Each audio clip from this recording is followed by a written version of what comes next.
I'm finally on my way home after my truck spent 4 days in the shop getting repairs. You are not going to believe what happened to my truck.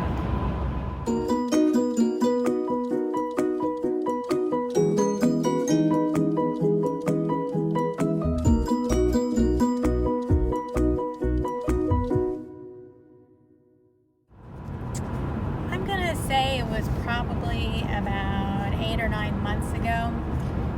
We had some problems with the truck. One day Fred hopped in the truck and the truck started throwing all kinds of warning lights. So we drove it down to the Birmingham Dodge dealership and put it in for repairs, only to later find out that we had to replace the entire wiring harness because rodents had gotten into the engine. I also had an incident where I took my car in for service and the mechanic sent me a picture of a rat's nest or a squirrel's nest or some type of rodent nest that they had started building inside the engine compartment of my car. That was not cool. Because of the rodent problem, I actually left my car in Florida because I knew that it had the potential of getting damaged just sitting in Alabama on the farm and not being used. I knew I wasn't going to use it. I hardly use the truck as it is. But I left my car in Florida. It's now at my dad's house. I think my dad's going to buy it, which is good, I think. I don't know. I haven't decided yet. But anyway, in Alabama, I'm real careful where I park my truck. I try to park it underneath the bright light that we have in our front yard, in the front and away from the buildings. So I thought that would be a good place for it. Well, apparently I was wrong. I've even, I try to drive it a couple of times a week. I've incorporated it into some of my work. Instead of pulling around a cart, I could load stuff up in the back of my truck and use it around the farm to haul stuff. Makes life a lot easier. I'm not breaking my back carting things around and trying to pick up stuff that's just too heavy for me to pick up. But anyway, I try to drive it a couple times a week, drive it out to the fields, drive it out to check the deer cams. If I can remember to do so, I run to the store. I try to use my truck to make sure that the rodents don't have time to build a nest and cause a lot of damage. I've even popped the hood and looked inside to make sure that I didn't see any nest building or anything going on. So I've been kind of diligent, but maybe not vigilant, I guess is a better term for it. So I go and I drop off my car, and the young man, Brad, the service advisor, Brad, calls me up a little while later, and he says, I have what I first thought he said was road damage, and then he said it again, and he said, I have rodent damage. And I'm like, what? Rodent damage? And I'm like, oh, no. So the car ended up spending 4 days at the shop. Apparently, I guess it kind of makes sense, and I think maybe it was old damage because the wiring harness is right here on the driver's side. Originally, they just replaced the wires and a tube and some coverings here on the driver's side of the car at the starter. And because I think the glow plug is actually on the starter as part of the starter itself. It starts the car, or starts the truck. So when I went to go pick it up, it threw another engine light. So I called him up yesterday, and he said that they had replaced the glow plug. They thought it was okay, but it ended up being damaged. And they were just driving it to make sure that it was okay and that it should be good first thing in the morning, so Friday morning, and I could come pick it up. They just wanted to test drive it to make sure he knew that I was traveling. So I really appreciate him making sure that there wasn't anything wrong with the truck before I got in it and made this trip home. So thank you, Brad. I really appreciate you taking care of me. I do. I would hate to get stranded on the side of the road in a place where I didn't know anybody. So, not that I can't take care of myself, because I can, but it is aggravating. So, I'm kind of wanting to say that this is old damage, and that, well, we just don't know. I asked him, he said he didn't know, but it's on the same side of the truck, so it is what it is. So, this is the beginning of a video that I want to call The Great Rat War of 2020, because I have already been looking for rat traps. I think that I have decided to go with the expensive electric rat traps. They sell them at Tractor Supply. I'll take you with me tomorrow when I go there to pick them up.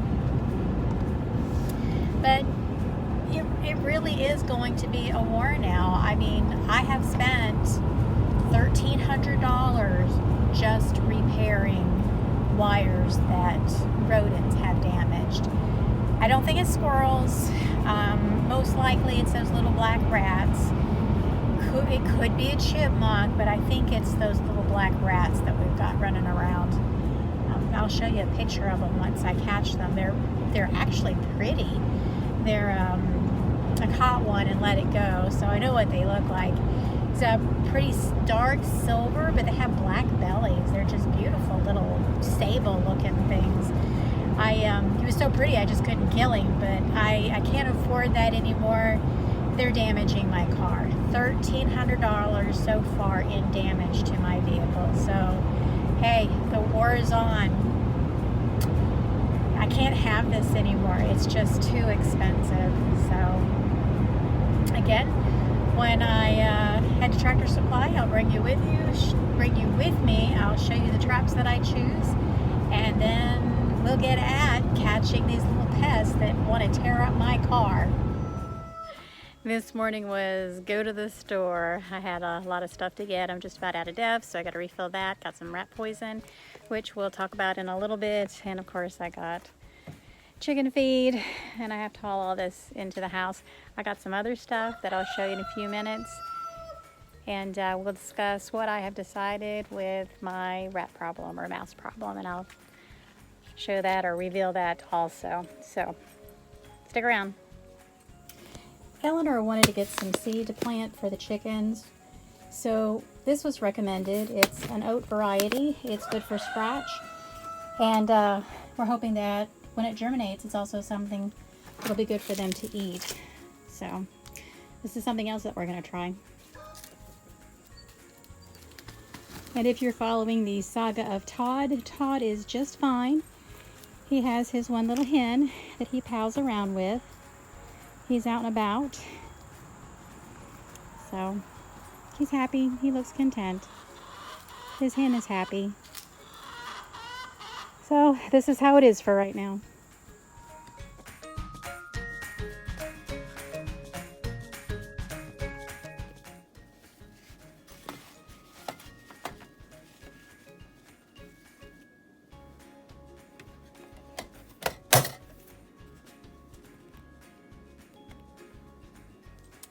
So that's it. Now I gotta find a place to put it.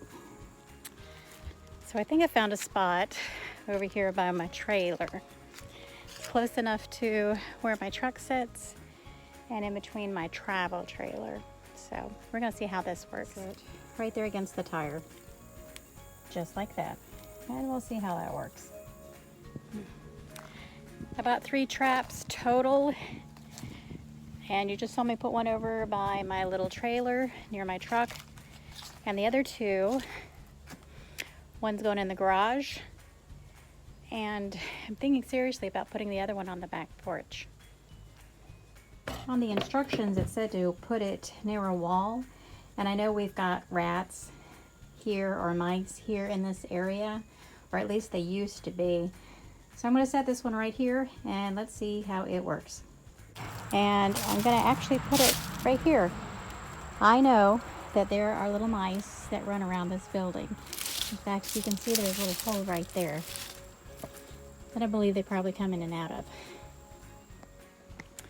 So I figured I'd stop for a minute and explain why I chose those traps. Well, first of all, they were $9.99 a piece. So getting 3 was about 30 bucks. And then the poison was another 20. So I'm invested into $50 worth of mice, traps, and bait.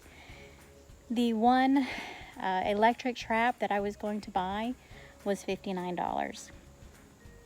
And the reason I was going to buy the electric rat trap is because I was really concerned about the poison.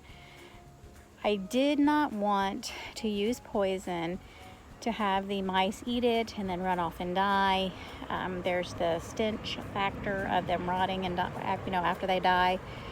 They like to hide, and didn't want that. And also the other issue is the hawks and the owls. A dead rat is a nice little tasty easy meal, and then it ends up killing them and we lose all our predator birds. I don't want to kill other animals if I don't have to, especially the hawks and the owls. They're important at also keeping the rodent population down, so I don't want to do that. So these traps are actually live traps, and once they're in, they can't get out. So I'm hoping that once they're in there, they'll eat the rat poison, they die in the trap, and I just get rid of them. I dump them in the garbage. They go out on trash day. I actually think that's a good idea. We're gonna try it, see how well it works, because I just can't have any more rats chewing up my truck. I actually also just thought about this, and this is also one of the reasons why I don't want little poison rats laying around. Chickens. My chickens get a hold of a dead mouse that's laying out on the ground and think that's a nice little treat. It'll kill them too. So I don't want to kill my owls, my hawks, my chickens. I don't want to kill possums or raccoons or anything that would prize a nice little dead mouse or rat just laying out there in the middle of the yard. So again, another reason why I don't want to use poison.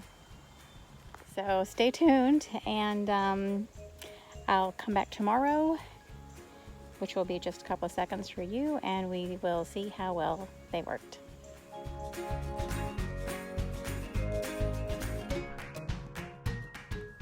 Good morning. It's first thing. I haven't even brushed my hair, my teeth, nothing, but we're gonna go check on those traps. It's time to check the traps, and nothing.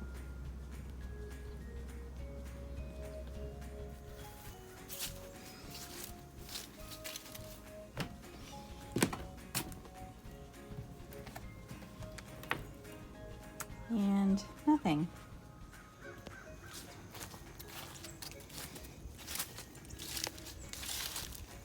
And the third trap, nothing. To say that I'm disappointed is kind of an understatement. Oh, I guess I'm gonna have to step it up and try some peanut butter. See if that'll attract them.